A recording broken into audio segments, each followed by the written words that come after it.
Hey guys, today we're going to show you how to install one of our 6-gauge sets into a dash panel here. I'm just going to go over each gauge individually.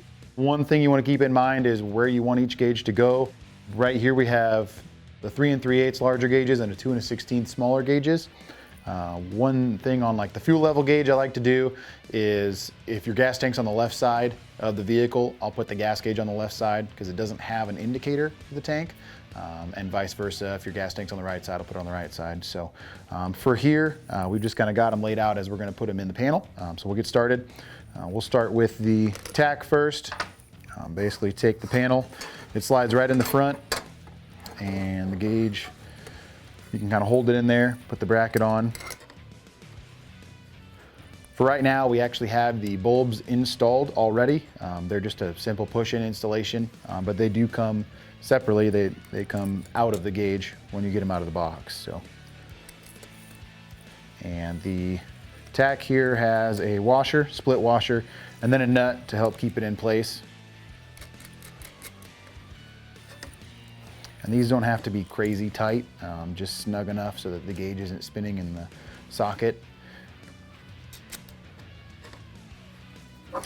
All right, so from there you can just hook your drive cable up to your tach and that one's good to go. Obviously wire in the light bulb. Next we'll do the speedometer. The speedometer is also mechanical. And it slides right in the front just like so. Bracket goes on.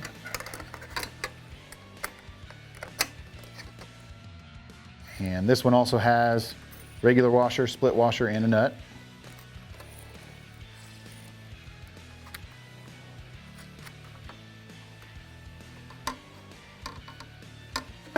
All right, and one thing you'll want to do as well, when you get your gauges in there, before you tighten them down, you want to clock them to make sure they're even. So this one needs to get rotated a little bit, just to make sure they're even in there. You don't want one pointing that way and one pointing that way. So next we'll get the fuel gauge in. And for this one, say the gas tank's on the right side, I'll pop that in the far right hand socket. And that way, whenever I'm at the pump, it'll remind me to pull up to the left side of the pump so we can pump that gas in. And the smaller gauges don't have the big split washers like the big gauges do. They'll just have a standard washer, flat washer, and a nut.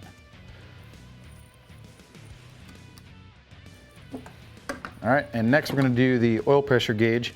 One thing I like to do personally is I like to put the oil pressure gauge and the water temp gauge on opposite sides of center. Not sure why, it's just something that I've always done. I think it's in my mind to keep them separate, so that way I see one pressure gauge and one temp gauge, and also it's probably where I've been looking my entire life.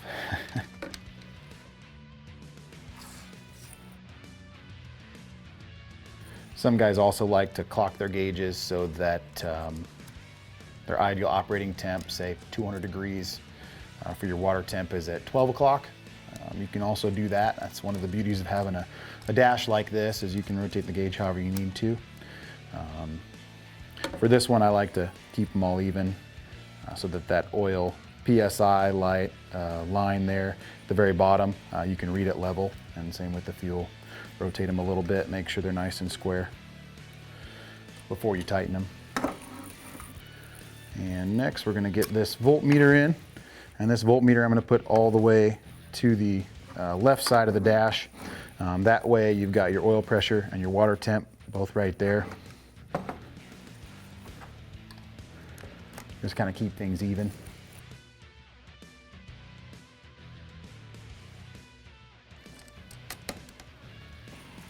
Like I said, that might change too based on how your gauges look.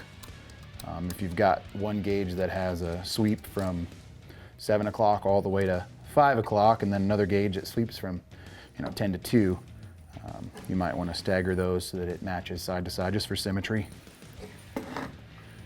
Lastly, with the water temp gauge, this is a mechanical water temp gauge, so you are going to have to pass the sender all the way through, like so. And on the back with the bracket.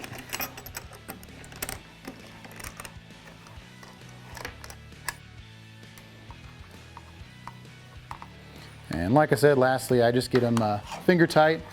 Come back, look at the front, make sure they're square or rotated wherever you need them. And then you can do your final tighten down and then wire up the lights, wire up your voltmeter and your fuel gauge, and then you can hook up your oil pressure, water temp, and speedometer and tachometer, and you're good to go. Hope you learned a little bit about our 6-piece gauge set today. Thanks so much for watching.